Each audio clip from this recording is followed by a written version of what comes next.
मिसराज IAS academy में आप सभी का स्वागत है।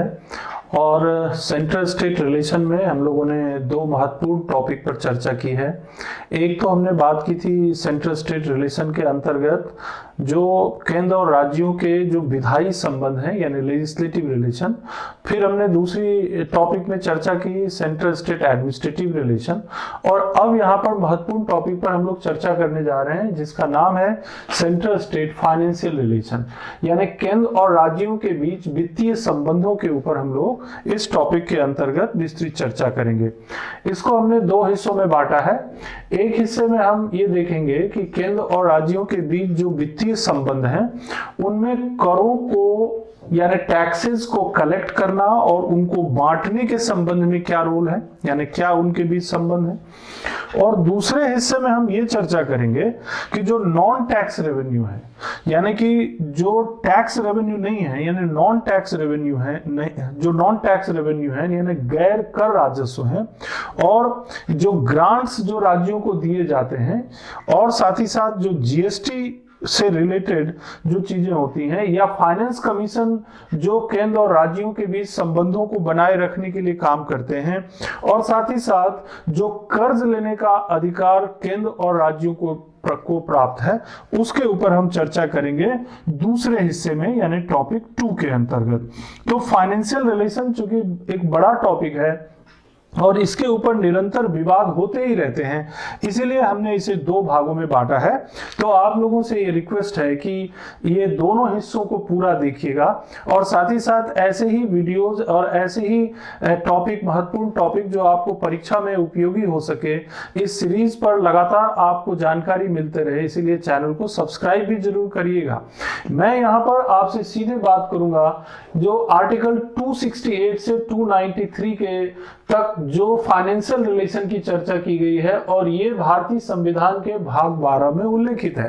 तो अगर हम सेंट्रल स्टेट फाइनेंशियल रिलेशन को देखेंगे संविधान में, तो आर्टिकल 268 से 293 तक काफी सारे प्रावधान ऐसे हैं जो सेंट्रल स्टेट फाइनेंशियल रिलेशन को व्यक्त करते हैं। लेकिन पिछले कुछ सालों में सेंट्रल स्टेट फाइनेंशियल रिलेशन में बहुत से बदलाव आए हैं, बहुत से चेंजेस आए हैं।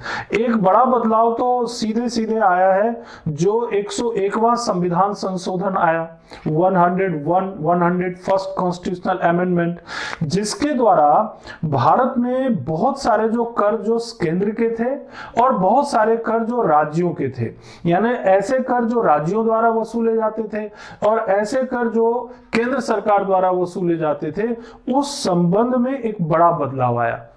101वें संविधान संशोधन के द्वारा एक कर संरचना में एक नया प्रारूप लाया गया जिसे कहा जाता है गुड्स एंड सर्विस टैक्स।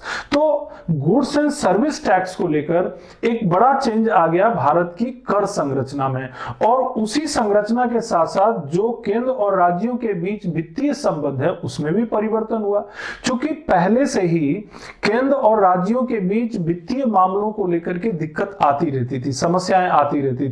जैसे वित्त आयोग, फाइनेंस कमीशन की जब भी बैठकें होती थी, वित्त आयोग का जब भी प्लानिंग कमीशन के अंतर्गत जब भी बैठकें होती थी, या नीति आयोग के अंतर्गत जब रीजनल काउंसिल की बैठकें होती थी, तो ये हमेशा डिमांड की जाती थी कि राज्यों को जो ग्रांट्स दिए जाते हैं या जो करों में हिस्सेदारी दी जाती है उसमें भेदभाव बरता जाता है। तो विवाद की शुरुआत यहीं से होती है कि राज्य हमेशा केंद्र पर यह आरोप लगाते हैं, और खासकर जब केंद्र और राज्यों के बीच अलग अलग पार्टियों की सरकार हो तो यह विवाद थोड़ा ज्यादा ही बढ़ जाता है। लेकिन हमारे संविधान में केंद्र और राज्यों के बीच वित्तीय संबंध बेहतर बने रहे, इसके लिए प्रावधान भी किए गए हैं। लेकिन पहले बात ये करते हैं कि अभी 12 अक्टूबर 2020 को 12 अक्टूबर 2020 को जो है मीटिंग हुई थी वीडियो कॉन्फ्रेंसिंग के द्वारा, क्योंकि अभी कोविड का पीरियड चल रहा है तो इसमें जो है प्रत्यक्ष मीटिंग ना हो करके वीडियो कॉन्फ्रेंसिंग से बैठक हुई थी जीएसटी काउंसिल की। और जीएसटी काउंसिल के बारे में जैसा कि आप जानते हैं 279A के द्वारा और 101 में संविधान संशोधन के बाद इसका गठन हुआ है। तो जीएसटी काउंसिल के जो प्रमुख होते हैं यानी जो अध्यक्षता करते हैं वो करते हैं वित्त मंत्री, फाइनेंस मिनिस्टर, और सभी राज्यों के लगभग वित्त मंत्री जो है इससे जुड़े रहते हैं। यहाँ तक कि जो यूनियन टेरिटरी है और अगर वहां पर लेजिस्लेटिव असेंबली है तो वहां के मुख्यमंत्री भी इसमें शामिल होते हैं। अब अभी अभी ये ताजा मामला है, जबकि केंद्र और राज्यों के बीच जब जीएसटी काउंसिल की बैठक होती है तो राज्य अपनी समस्या रखते हैं। राज्य कहते हैं भाई जीएसटी का जो कलेक्शन है, आपने बोला था कि जो हमारी जो स्टेट जीएसटी है यानी राज्य GST goods and service tax है वो कलेक्शन बढ़ेगा, लेकिन ऐसा हुआ नहीं।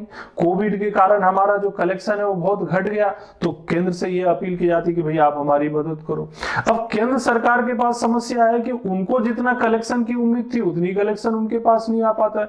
तो वो राज्यों को ये सलाह देते हैं कि भाई आप ऐसा करो कि आप जो है या तो आरबीआई से कर्ज ले लो, आप ये खुले बाजार से कर्ज ले लो। यानी कि देखिए यहाँ पर कर्ज लेने से संबंध, यानी केंद्र सरकार कर्ज ले या राज्य सरकार कर्ज ले, ये डेप्ट यानी कि कर्ज लेने की जो बात है वो भी कहीं ना कहीं संवैधानिक व्यवस्था के अंतर्गत ही आता है। तो मैंने ये एग्जाम्पल इसलिए बताया आपको कि इससे ये पता चलता है कि किस तरह से केंद्र और राज्यों के बीच वित्तीय संबंध आपस में जुड़े हुए हैं। और जीएसटी काउंसिल चूंकि अभी अभी बैठक हुई है, केवल 12 अक्टूबर 2020 को ही बैठक हुई है और इसमें ये चर्चा हुई, तो आपके जहन में भी ये बात रहेगी कि हाँ इन सब चीजों में केंद्र और राज्यों के बीच वित्तीय संबंध जो है कितना घनिष्ठ रूप से जुड़ा होता है। तो केंद्र राज्य वित्तीय संबंधों की चर्चा करते हुए जैसा मैंने बताया था कि सबसे पहले बात करते हैं जो पार्ट ए में हमने लिखा है एलोकेशन ऑफ टैक्सिंग पावर्स। अब संविधान में जाके देखेंगे तो संविधान में पहले से ये प्रबंध कर दिया गया है कि टैक्स कलेक्शन को लेकर भी कुछ प्रॉपर विभाजन होना चाहिए, डिवीजन होना चाहिए। क्योंकि हमारे देश में क्या है, जो व्यवस्था है सामान्य तौर पर जो व्यवस्था है वो फेडरल है, सामान्य तौर पर है ना। जब इमरजेंसी प्रोविजन है तो फिर वो यूनिटरी हो जाएगी, लेकिन सामान्य तौर पर व्यवस्था क्या है, फेडरल है। यानी केंद्र को भी कुछ अधिकार है और राज्य को भी कुछ अधिकार है। तो केंद्र को किन किन विषयों पर टैक्स कलेक्ट करने का अधिकार है, राज्य को किन किन विषयों पर टैक्स कलेक्ट करने का अधिकार है। तो टैक्स का एलोकेशन यानी एलोकेशन ऑफ टैक्सिंग पावर संविधान में स्पष्ट कर दिया गया है। संसद के पास संघ सूची में ऐसे 13 विषय हैं, 13 सब्जेक्ट्स हैं। अब सारे 13 विषय हम नहीं बता पाएंगे यहाँ पर आपको, आप अपनी लिस्ट में जाकर के यूनियन लिस्ट में देख सकते हैं। 13 ऐसे विषय हैं, there are 13 such subjects on which the parliament can impose taxes. संसद जो है वो संघ सूची के 13 विषयों पर कर लगा सकते हैं। जैसे कुछ महत्वपूर्ण कर हम बता देते हैं, taxes on income other than agriculture income, कृषि आय को छोड़कर अन्य आय पर कर लगाने का अधिकार। ड्यूटीज ऑफ कस्टम, कस्टम मतलब जो कोई चीज बाहर से आ रहा है, आयात हो रहा है या निर्यात हो रहा है, तो ऐसे विषयों पर जिसमें भारत की सीमा के बाहर या अंदर आ रहा है कोई चीज, उसके ऊपर कस्टम ड्यूटी लगता है, तो वो ड्यूटी किस रेट से लगाया जाएगा। ड्यूटीज ऑफ एक्साइज, उत्पादन पर कर, यानी कोई वस्तु जो देश में उत्पादित हो रही है उसके ऊपर टैक्स लगाने का अधिकार। कॉर्पोरेशन टैक्स, जो कंपनियां हैं, उद्योग हैं, वो जो लाभ कमाती हैं उन लाभ के ऊपर भी टैक्स लगता है, तो कॉर्पोरेशन टैक्स हो गया। ऐसे कुल मिलाकर के 13 ऐसे सब्जेक्ट्स हैं जिन पर की टैक्स लगाने का अधिकार संसद के पास है यूनियन लिस्ट का। तो जीएसटी के आने के बाद इसमें चेंजेस आएंगे, वो भी हम आगे बता देंगे आपको। देखिए दूसरी तरफ राज्य विधानमंडल के पास क्या है, तो राज्य विधानमंडल के पास राज्य सूची में जो 18 विषय हैं उन पर कर लगाने का अधिकार है। ये 18 विषय तो आप राज्य सूची में जाकर देख सकते हैं। मैंने कुछ एग्जाम्पल के लिए यहाँ पर रखे हैं, जैसे लैंड रेवेन्यू हो गया। लैंड रेवेन्यू यानी कि जो भूमि के ऊपर राजस्व वसूलने का अधिकार है, या फिर taxes on agriculture income, agriculture income पर भी टैक्स लगाने का अधिकार राज्यों को है। लेकिन राज्य इस टैक्स लगाने का या टैक्स वसूलने का अधिकार का उपयोग ज्यादातर राज्य नहीं करते, या अलग अलग राज्यों में ये अलग अलग तरीकों से इसका उपयोग किया जाता है। इस तरह से taxes on land and building, जो भूमि और जो बिल्डिंग यानी कि जो मकानों इत्यादि पर कर है, वो भी राज्य सरकार को वसूलने का अधिकार है और राज्य विधानमंडल इनके ऊपर कानून बना सकती है। Taxes on land and building, taxes on mineral rights, जो खनिज है, खनिज निकालने का अधिकार जो है, जो उस खनिज निकालने के अधिकार यानी खनिज जो मिनरल्स हैं, अगर राज्य सरकार किसी को मिनरल्स निकालने का अधिकार देती है तो उन पर राइट्स रॉयल्टी लेती है, वो भी राज्य सरकार की इनकम है। Duties on excise of alcoholic liquors for human consumption, जो शराब वगैरह होता है जो ह्यूमन कंजम्पशन के लिए इस्तेमाल किया जाता है, उसके लिए उस पर भी टैक्स लगाने का अधिकार राज्य सरकार को होता है। इसके अलावा टैक्सेस ऑन कंजम्पशन और सेल ऑफ इलेक्ट्रिसिटी, जो बिजली की खरीद बिक्री की जाती है उसके ऊपर टैक्स लगाने का अधिकार। व्हीकल्स के ऊपर, जो आप गाड़ियां खरीदते हैं बेचते हैं उसके ऊपर जो टैक्स लगता है वो भी राज्य सरकार को अधिकार है। टोल्स है ना, एक शहर की एक सीमा से दूसरी सीमा में जाते हैं वहां पर भी कुछ टैक्स लगता है, टोल्स कहलाता है वो। Taxes on profession, trades and taxes on entertainment, जो प्रोफेशन के ऊपर यानी कि किसी व्यापार व्यवसाय के ऊपर लगाया जाने वाला टैक्स जो है वो भी राज्य सरकार को वसूलने का अधिकार है। और एंटरटेनमेंट यानी मनोरंजन पर लगने वाला कर जो है ये भी राज्य सरकार का अधिकार है। तो सारे तो बताना संभव नहीं है, मैंने कुछ एग्जाम्पल के लिए बताए कि देखिए ये सारे टैक्स जो हैं हमारे संविधान में, ये सारे प्रावधान जो हैं वो राज्य सूची के विषय में हैं और इनके ऊपर टैक्स लगाने के संबंध में राज्य विधानमंडल प्रावधान कर सकते हैं। इसी तरह से जो यूनियन लिस्ट के सब्जेक्ट हैं उनमें से 13 ऐसे विषय हैं जिन पर संसद ये काम कर सकती है और वो टैक्स वसूलने का काम जो है केंद्र सरकार करेगी अगर संसद ने लगाया है, और राज्य सरकार करेगी अगर राज्य विधानमंडल ने प्रावधान किया हुआ है।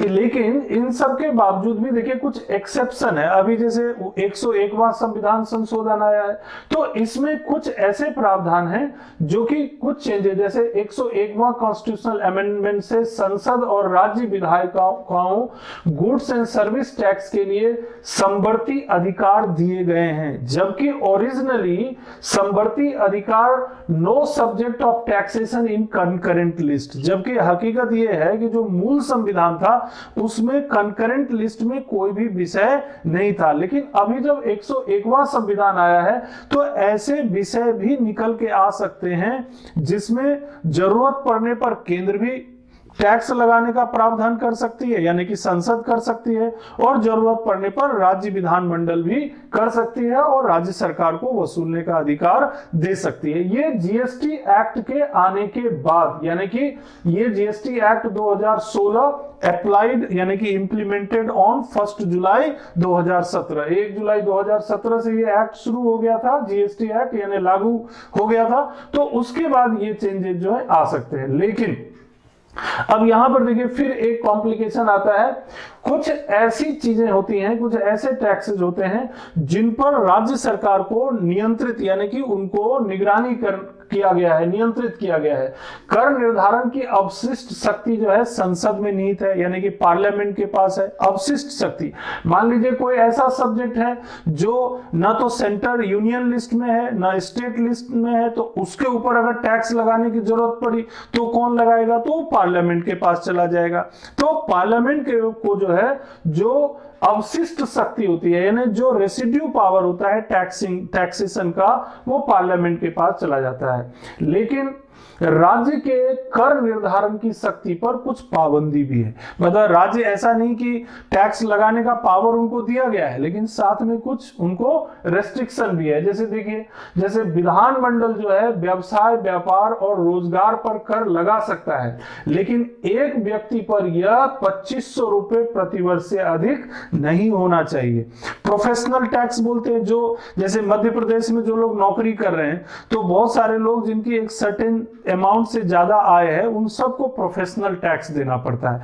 तो प्रोफेशनल टैक्स मैक्सिमम कितना हो सकता है, ये रेस्ट्रिक्टेड है। 2500 से ज्यादा प्रति व्यक्ति प्रति वर्ष 2500 से ज्यादा प्रोफेशनल टैक्स नहीं ले सकते। ये प्रावधान जो है 1988 में, जो 1988 में ये प्रावधान किया गया था, क्योंकि पहले जो था वो 250 रुपए था, मैक्सिमम 250 था, उसको चेंज करके 1988 में इसे 2500 रुपए कर दिया गया, 2500 रुपए कर दिया गया। तो ये एक तो ये रेस्ट्रिक्शन हो गया कि प्रोफेशनल टैक्स तो आप ले सकते हैं लेकिन 2500 से ज्यादा नहीं ले सकते। इसके अलावा देखिए, राज्य विधानमंडल वस्तुओं को की खरीद बिक्री, खासकर समाचार पत्रों के अतिरिक्त, यानी कि जो न्यूज़पेपर होते हैं उनके अलावा जो वस्तुओं की खरीद बिक्री होती है, खरीद बिक्री पर कर लगा सकता है, लेकिन राज्य के बाहर किसी वस्तु के खरीद बिक्री पर नहीं। मतलब किसी वस्तु की खरीद बिक्री पर राज्य कर लगा सकता है लेकिन अपनी राज्य सीमा के भीतर। अगर वो वस्तु की खरीद बिक्री राज्य की सीमा के बाहर हो रहा है तो उसके ऊपर जो है वो टैक्सेशन का जो पावर है उस राज्य का, वो उसके ऊपर लागू नहीं होगा। यानी कुल मिलाकर के जो इंटर स्टेट यानी अंतरराज्यीय जो व्यापार होते हैं, अंतरराज्यीय इंटर स्टेट ट्रेड में जो टैक्सेशन का पावर होता है वो राज्य के पास नहीं होता है, वो सेंटर के पास चला जाता है। ये चीज जीएसटी में भी आया है, ये जो बात है ये जीएसटी में भी आया है। तो ये रेस्ट्रिक्शन रहेगा राज्य सरकार के टैक्सिंग पावर पर। तो आप यहां पर ये बात समझ गए कि एक रेस्ट्रिक्शन तो ये रहेगा कि भाई प्रोफेशनल टैक्स लगा सकते हैं पर पर्सन पर ईयर, लेकिन 2500 से ज्यादा नहीं।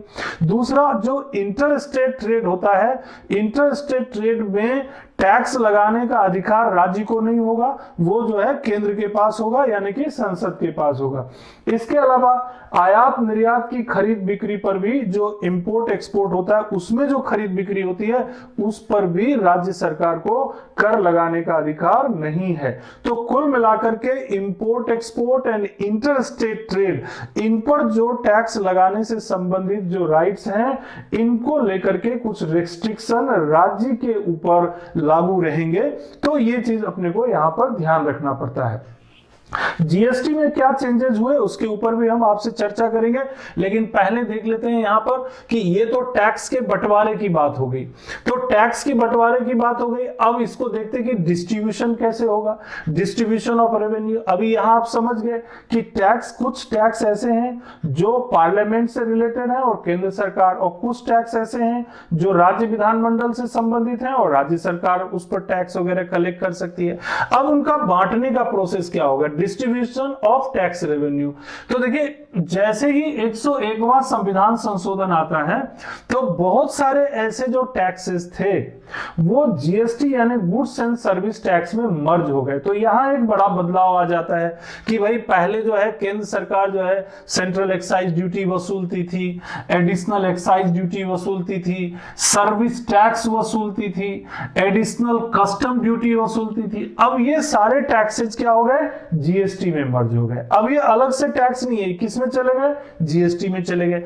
ऐसे ही राज्य सरकार के बहुत सारे कर हैं। स्टेट जो है वैल्यू एडेड टैक्स, एक तो value added state value added tax हो गया, सेल्स टैक्स हो गया, इसके अलावा लग्जरी टैक्स हो गया, एंट्री टैक्स हो गया, एंटरटेनमेंट टैक्स हो गया, लॉटरी सट्टा जुआ पर कर, ये सब राज्य सरकार के कर हुआ करते थे, ये भी जीएसटी में मर्ज हो गया। तो यहां पर जो आपको पहले मैंने बताया टैक्सिंग पावर, वो टैक्सिंग पावर पूरा चेंज हो गया।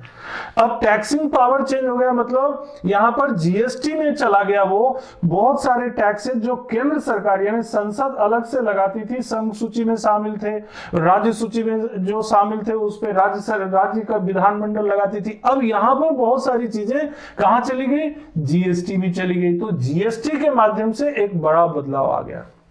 तो जीएसटी के माध्यम से जो बदलाव आया वो भी आप देखेंगे तो देखिए, जैसे 246A एक आर्टिकल है 246A, इसमें क्या होता है कि संसद को ये पावर दिया गया है कि भाई आप जो है सीजीएसटी यानी सेंट्रल जीएसटी आप इंपोज कर सकते हो, वसूल सकते हो, और साथ ही साथ आईजीएसटी यानी कि इंटीग्रेटेड जीएसटी यानी एकीकृत जीएसटी वसूल कर सकते हो, है ना। और एक UT GST union territory GST होता है वो भी केंद्र सरकार को ही पावर दिया गया है कि वो किस तरीके से लगाया जाएगा। तो 246A में ये बदलाव आ गया कि ये केंद्र सरकार कौन से जीएसटी लगाएंगे वो उनको बता दिया गया कि भाई आप इन चीजों पर जीएसटी इंपोज कर सकते हो 246A के तहत, जिसका नाम रहेगा सीजीएसटी और आईजीएसटी। तो कई आप लोग देते भी हैं, जैसे सीजीएसटी और आईजीएसटी, आप कोई भी बिल वगैरह लेते हैं कि अगर वो दूसरे राज्य से खरीदारी की जाती है तो आप देखेंगे उसमें आईजीएसटी लगा रहता है, मतलब इंटर स्टेट ट्रेड होता है या इंपोर्ट एक्सपोर्ट होता है तो वहां पर आईजीएसटी लगता है। तो अब कोई भी टैक्स का कलेक्शन होगा जो इसमें शामिल है, अब चूंकि यहां पर मैंने जीएसटी का टॉपिक तो नहीं है, वो तो अलग से अपन बात करेंगे, लेकिन सेंट्रल स्टेट फाइनेंशियल रिलेशन में जीएसटी का इंपॉर्टेंस वर्तमान में बहुत बढ़ गया, इसलिए हमने जिक्र किया यहां पर। तो देखिए ये आर्टिकल भी यहां पर इफेक्ट डालने लगा कि भाई ये सेंट्रल को कौन कौन से, तो सीजीएसटी और आईजीएसटी, और दूसरी तरफ इसी आर्टिकल में एक स्टेट जीएसटी का प्रावधान कर दिया कि भाई राज्य सरकार कौन कौन से कर वसूलेंगे, तो वो हो गया एसजीएसटी। और साथ ही साथ आर्टिकल 248(1) में अगर जाएंगे तो वहां पर स्पेशली प्रावधान कर दिया गया कि एक्सक्लूसिव पावर ऑफ पार्लियामेंट और any matter not in state list और कंकरेंट लिस्ट। मान लीजिए कोई ऐसा विषय है जो स्टेट लिस्ट में भी नहीं है, कंकरेंट लिस्ट में भी नहीं है, तो उसके ऊपर कौन टैक्स लगाएगा? तो फिर वही एक्सक्लूसिव पावर, एकदम पूरा पावर दे दिया गया पार्लियामेंट को कि भाई आप उसके ऊपर टैक्स से रिलेटेड प्रावधान करिए। और इन सब चीजों को, यानी ये जो डिस्प्यूट्स वगैरह होंगे टैक्स से रिलेटेड, वो शुरू में ही मैंने बताया कि 279 में प्रावधान कर दिया गया किसका? जीएसटी काउंसिल का, जिसमें फाइनेंस मिनिस्टर भी हैं, जो राज्य मंत्री हैं वित्त मंत्रालय के भारत सरकार के वो भी हैं, और राज्य के सारे राज्यों के वित्त मंत्री भी हैं। तो वो बैठक होती है, उसमें वो अगर किसी को कोई दिक्कत है तो तय भी करते हैं। लेकिन चेंजेस इस तरह से आए हैं सेंट्रल स्टेट फाइनेंशियल रिलेशन में, ये समझने की जरूरत है।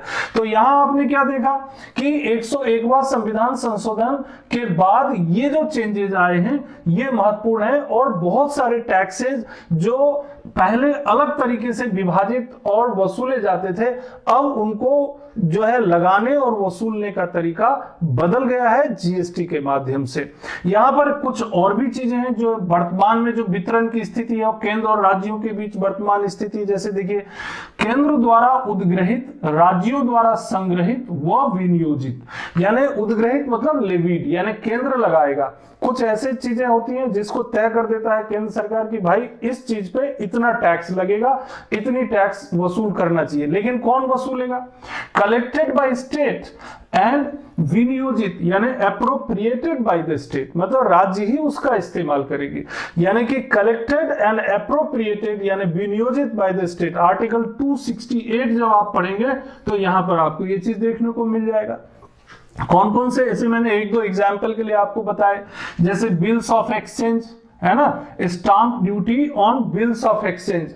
बिल्स ऑफ एक्सचेंज यानी कोई अगर कोई ऐसा एक्सचेंज होता है कोई बिल का जिसमें एक संस्था किसी दूसरी संस्था को कोई पेमेंट करती है, कर्ज देती है, लेती है, ऐसा कोई एक्सचेंज होता है तो उसके ऊपर स्टाम्प ड्यूटी कितने का लगाना है ना। चेक्स, कोई ऐसे चेक्स का अगर एक्सचेंज के अलावा चेक्स को का लेन देन होता है, चेक अगर लेन देन किया जाता है, कोई प्रोमिसरी नोट, कोई प्रोमिसरी नोट यानी कोई वादा करते हैं, कोई ऐसे कोई ऐसा ड्राफ्ट तैयार करते हैं जिसमें करार करते हैं, एग्रीमेंट करते हैं, तो उनके ऊपर जो नोट तैयार करता है प्रोमिसरी नोट्स बोलते हैं। इंश्योरेंस पॉलिसी, कोई बीमा का कोई पॉलिसी लेते हैं उसके ऊपर कितना टैक्स लगेगा, है ना। कोई चेंज, ये सब तब लगेगा जब आप इसको एक्सचेंज करते हैं, यानी एक से दूसरे को देते हैं या लेते हैं, उन परिस्थितियों में ये सब टैक्स जो है।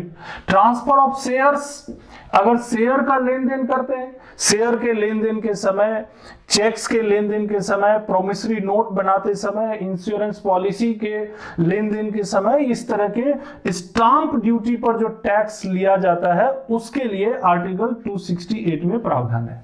कौन उद्ग्रहित करेगा? उद्ग्रहित मतलब लेवीड, ये कठिन शब्द है लेकिन इसका मतलब ये है लेवीड। लेवीड बाय सेंटर, और राज्यों द्वारा संग्रहित, राज्य ही कलेक्ट करेगी और राज्य ही उसका इस्तेमाल करेगी। तो एक तो ये हो गया। फिर दूसरा देखिए कि संघ द्वारा उद्ग्रहित व संग्रहित। अब दूसरा जो है ये इसमें एक आ गया है कि संघ ही लेविट करेगी, संग्रहित करेगी, कलेक्ट भी करेगी, यानी कि लेविट, कलेक्टेड एंड असाइन्ड, राज्यों को सौंपे जाने वाले कर, यानी राज्यों को क्या करेंगे, सौंप देंगे, राज्यों को वापस दे देंगे कि भैया आपके राज्य से हमारे पास इतना इतना कलेक्शन हुआ है, और राज्यों को सौंप देंगे। वैसे ये प्रावधान आर्टिकल 269 में पहले था, लेकिन अभी जो है ये सब कुछ चेंजेस आ गए। अंतर्राज्यीय व्यापार वाणिज्य में वस्तुओं के क्रय विक्रय से संबंधित कर, अब इसमें क्या चीज होता है, इसमें जनरली वो कर रखा जाता है जो इंटर स्टेट यानी अंतरराज्यीय व्यापार से संबंधित होते हैं। तो इन करों में क्या होता है कि राज्य में आपस में डिस्प्यूट हो सकता है। एक राज्य बोलेगी भाई हम इस पर टैक्स वसूलेंगे, दूसरा राज्य बोलेगी हम इस पर टैक्स वसूलेंगे।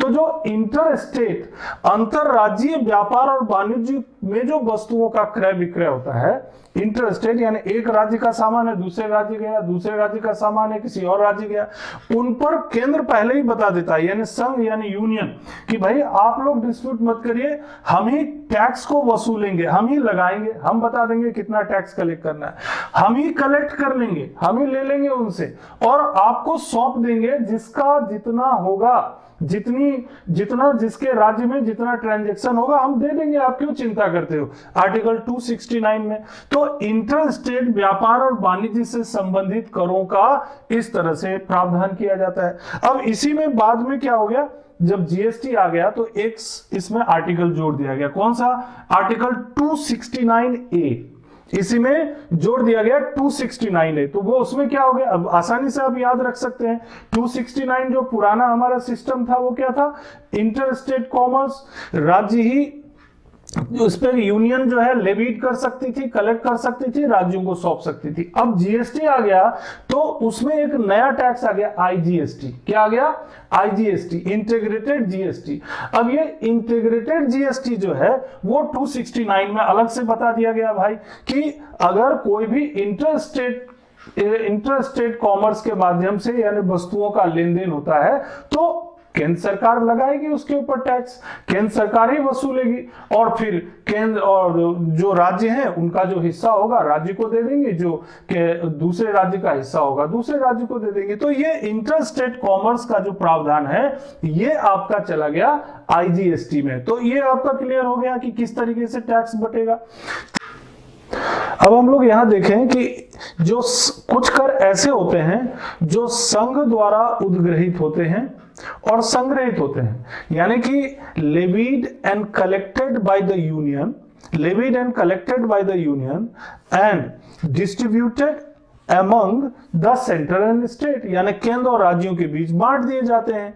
आर्टिकल 270 में इसका प्रावधान किया गया है 270 में। लेकिन यहां पर यह ध्यान रखना पड़ेगा कि भाई पहले कुछ आर्टिकल्स हैं जिनका हमने उपयोग कर लिया है, आर्टिकल 268, उन पे आपको ये नहीं करना है, 269 और 269 ए। अब ये जो टैक्सेस हैं इनको जो है ये पहले से ही हमने डिसाइडेड कर लिया है कि 269 ए की स्थिति क्या होगी, 268 की स्थिति क्या होगी, 269 की स्थिति क्या होगी। तो यहां पर उसको डिस्ट्रीब्यूट नहीं करना है, वो तो या तो आपको राज्यों को कलेक्ट करने के लिए छोड़ देना है या फिर राज्यों को सौंप देना है, वो तो पहले ही बता दिया आपको 268, 269 और 269 ए जो है जीएसटी के आने के बाद। अब यहां पर तो इन करों को छोड़ देना है, ये जो टैक्स है इनको आपको नहीं लेना है। इसमें क्या लेना है कि इसमें वो कर लेना है जो इनके अलावा होगा। जैसे एक एग्जांपल के लिए इनकम टैक्स है, आपका आयकर होता है, आयकर जो है वो इसी तरह का कर है। इसमें क्या करती है, यूनियन ही उस पर लेवीट करती है यानी लगाती है, और यूनियन ही उसे कलेक्ट करती है, यानी कि भारत सरकार यूनियन यानी उसको कलेक्ट करती है, और बाद में फिर उसको जो है केंद्र और राज्यों के बीच बांट दी जाती है। लेकिन ये ऐसा अपनी मर्जी से नहीं बांट देते, उसके लिए भी फाइनेंस कमीशन जो है उनको रिकमेंड करती है कि भाई आप जो है आपके पास जो आर्टिकल 270 के तहत जो आपने बहुत सारे कर वसूले हैं, ये यूनियन आपने जो बहुत सारे कर वसूले हैं उन करों को आप इन तरीकों से बांटिए, इस राज्य को इतना, इस राज्य को इतना। वो फाइनेंस कमीशन जो है वो उनको बताती है। तो इस तरह से आर्टिकल 270 के बारे में भी आपको मालूम पड़ गया। और एक आर्टिकल और है इसमें जो है आर्टिकल 271। अब कभी कभी ऐसा होता है कि केंद्र सरकार को लगता है कि भाई हमारे पास जो टैक्स कलेक्शन हो रहा है वो कम हो रहा है, तो हम कुछ चीजों पर सरचार्ज लगा सकते हैं। तो वो एडिशनल जो लगाया जाता है ना सरचार्ज, वो सरचार्ज भी जो है वो अधिभार लगा करके केंद्र सरकार अपने पास वसूल लेती है। जरूरत पड़ने पर वो जो है केंद्र और राज्यों के बीच अगर लगेगा तो बांटेंगे, नहीं तो नहीं बांटेंगे। तो इस तरह से टैक्स के कलेक्शन के बारे में यहां पर प्रावधान किया गया है। तो आर्टिकल 268, 269, 270 एंड 271। हाँ, एक आर्टिकल और आप ध्यान रख सकते हैं, आर्टिकल जो है 273। अब ये 273 जो है ये पहले लगाया करते थे, हमारे कॉन्स्टिट्यूशन में प्रावधान था ये, grants in lieu of export duty on jute and jute products। ये अलग से एक टैक्स लगाया जाता था, खासकर उन राज्यों को इसको बेनिफिट दिया जाता था जैसे बंगाल है, उड़ीसा है, बिहार है, इस तरह के राज्य जहां पर जूट का उत्पादन होता था। तो जूट उत्पादक किसानों और राज्यों की मदद के लिए ये अलग से ग्रांट देने की व्यवस्था की गई थी। किसके द्वारा? आर्टिकल 273 के द्वारा, 273 के द्वारा। तो इस तरह से ये प्रावधान जो है टैक्स से रिलेटेड किए जाते हैं। यहां पर आप लोगों ने ये देखा कि हमारे देश में और हमारे संविधान में केंद्र और राज्यों के बीच टैक्स का बंटवारा केंद्र और राज्यों के बीच किस तरह से है, टैक्स लगाने और वसूलने का अधिकार किस तरह से है। लेकिन अभी ये काम पूरा नहीं हुआ है। इसके दूसरे हिस्से में हम देखेंगे कि जो नॉन टैक्स रेवेन्यू होता है, या जो फाइनेंस कमीशन होता है, या जो जीएसटी काउंसिल होती है, या जब इमरजेंसी प्रोविजन होता है, उस समय हमारे यहाँ जो फाइनेंशियल रिलेशन होता है या फाइनेंशियल डिस्ट्रीब्यूशन ऑफ टैक्सेस होता है, उसकी स्थिति क्या होती है, इसे हम इस टॉपिक के दूसरे हिस्से में देखेंगे। तब जाकर के ये सेंट्रल स्टेट फाइनेंशियल रिलेशन को हम पूरा कर पाएंगे। तो आपसे यही रिक्वेस्ट है कि चैनल को सब्सक्राइब कीजिए और हमसे जुड़े रहिए। और भी महत्वपूर्ण वीडियोज आपके सामने आएंगे। आपको हो सके तो कमेंट कीजिए, लाइक करिए और शेयर कीजिए। Thank you very much.